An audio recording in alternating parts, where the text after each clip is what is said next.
carta que salió ayer no se difundió,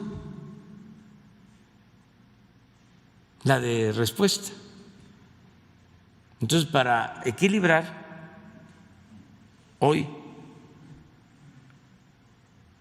vamos a poner las dos. O sea, también nosotros vamos a poner aquí la de los intelectuales orgánicos y luego ponemos la otra, porque esta es información para la gente.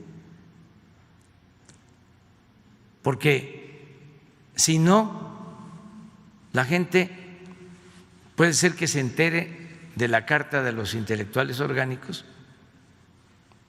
Salió la de la otra carta en el Reforma hoy, les pregunto, no salió, ¿verdad? Bueno, pero ahora, por eso es importante esta conferencia, porque aquí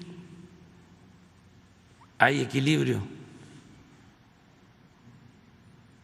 Antes,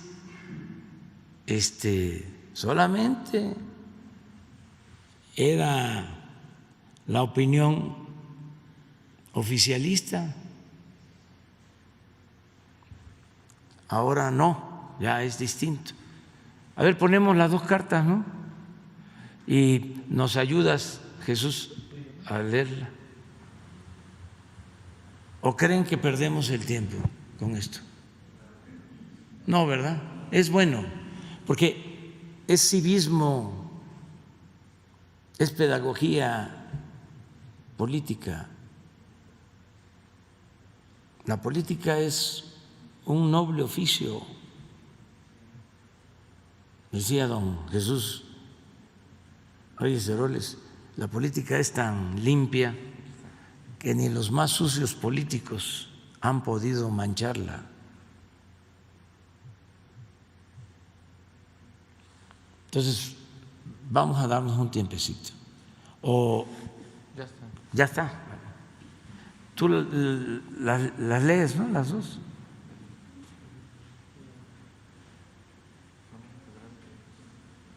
Esta es la primera carta que salió, el desplegado que salió publicado en varios medios. Vamos a poner la carta.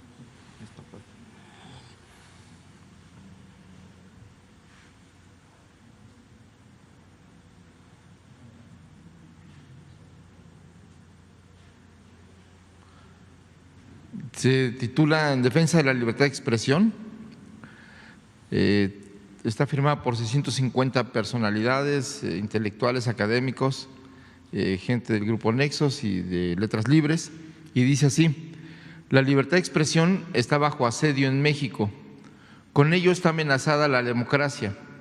El presidente López Obrador utiliza un discurso permanente de estigmatización y difamación contra los que él llama sus adversarios.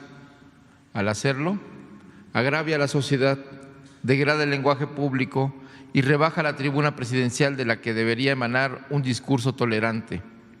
El presidente profiere juicios y propala falsedades que siembran odio y división en la sociedad mexicana. Sus palabras son órdenes. Tras ellas han llegado la censura, las sanciones administrativas y los amagos judiciales a los medios y publicaciones independientes que han criticado a su gobierno. Y la advertencia de que la opción para los críticos es callarse o dejar el país. El presidente ha despreciado la lucha de las mujeres y el feminismo, ha despreciado también el dolor de las víctimas por la violencia, ha ignorado los reclamos ambientalistas, ha lesionado presupuestalmente a los organismos autónomos, ha tratado de humillar al Poder Judicial, ha golpeado las instituciones culturales, científicas y académicas y ahora pretende socavar la libertad de expresión. Recordemos, por último, que no se estigmatiza a personas físicas o morales desde el poder presidencial sin ponerlas en riesgo. No se alimenta el rencor desde esa tribuna sin que el odio llegue al río alguna vez. Esto tiene que parar. Y están las 650 firmas a continuación. Y la otra carta que se difundió ayer, que está firmada por 28,000 personas, hasta donde se tiene información, dice así, es en respuesta al desplegado que se leyó, y dice: el 17 de septiembre, un grupo de 650 exfuncionarios, empresarios, comentaristas, artistas, científicos e investigadores divulgaron un documento titulado En defensa de la libertad de expresión, en el que sostienen que ésta se encuentra bajo asedio en nuestro país y que con ello está amenazada la democracia. Critican el discurso presidencial porque estigmatiza, difama, agravia a la sociedad, degrada el lenguaje público, rebaja la tribuna presidencial, profiere juicios y propala falsedades y siembra odio y división en México. Estas son citas del documento. Acusan además de que las palabras del presidente Andrés Manuel López Obrador han llegado a la censura, las sanciones administrativas y los amagos judiciales a los medios y publicaciones independientes, y atribuyen una declaración hecha a título personal y que de ninguna manera compartimos por Paco Ignacio Taibo II, director del Fondo de Cultura Económica, al efecto de los dichos del mandatario. Los firmantes aprovechan la oportunidad para denostar al jefe de Estado, porque según ellos ha despreciado la lucha de las mujeres y el feminismo y el dolor de las víctimas por la violencia, ha ignorado los reclamos ambientalistas, ha lesionado presupuestalmente a los organismos autónomos, ha tratado de humillar el Poder Judicial y ha golpeado a las instituciones culturales, científicas y académicas. La amplia y libre difusión que ha alcanzado el texto de Marras niega de manera contundente su principal acerto, que la libertad de expresión está bajo asedio. En los más de 21 meses transcurridos desde el 1 de diciembre de 2018, nadie ha sido presionado al silencio por el Ejecutivo Federal. Ningún informador u opinador ha sido hostigado, despedido, detenido, procesado, torturado, desaparecido o asesinado por consigna de la presidencia, y el debate público está más vivo y vibrante que nunca en la historia moderna del país. Lo que es claro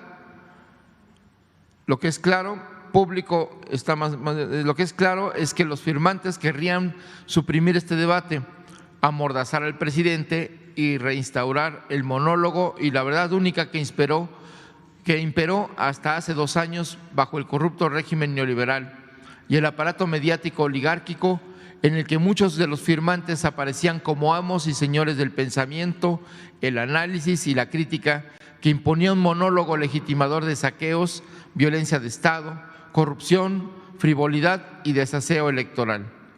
Estamos, pues, ante un exhorto que supuestamente llama a defender la libertad de expresión y que es, en realidad, un llamado a amordazar al mandatario más legítimo que ha tenido México desde hace muchas décadas. Los autores del desplegado no pueden demostrar un solo acto de censura porque no lo ha habido. Su único argumento es una sanción administrativa impuesta a una empresa editora de Nexos, no por lo que se publica en ella, sino porque falsificó un documento del Infonavit.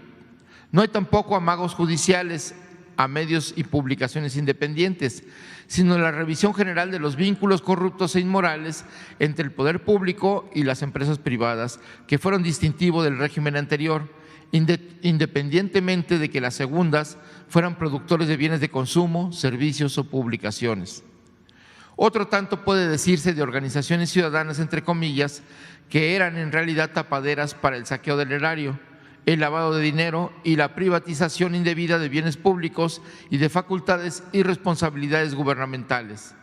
Es sabido que algunos de esos membretes usaron como máscaras la filantropía, las causas de género, el ambientalismo y hasta la defensa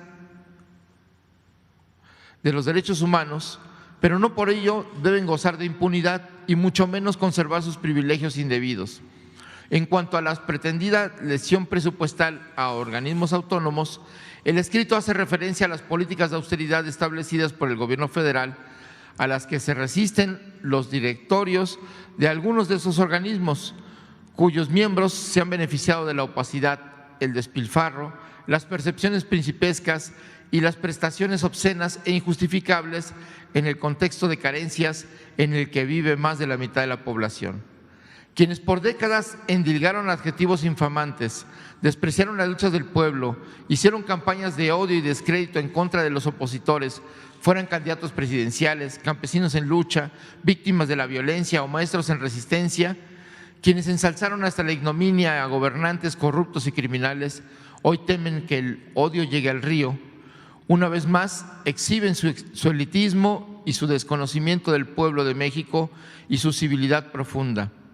El perdurable repudio popular que padecen no es producto de las expresiones presidenciales, sino consecuencia inevitable de su deshonestidad intelectual y de su complicidad, obsecuencia y cortesanía para con un grupo gobernante que dejó al país en ruinas. Aún así, más allá de la repulsa ciudadana, no tienen nada que temer. En suma, la supuesta defensa de la libertad de expresión alegada por los firmantes del documento de Marras es, en realidad, un intento por sacar del debate la voz presidencial, expresión legítima de la mayoría absoluta de los ciudadanos. Sus quejas apuntan, en realidad, a acotar en forma ilegal e incluso golpista las facultades y atribuciones legales del Ejecutivo Federal. Sus quejas buscan recuperar los privilegios que han perdido y sus advertencias revelan el temor que tienen de perder la impunidad absoluta con la que varios de ellos hicieron grandes negocios al amparo del poder.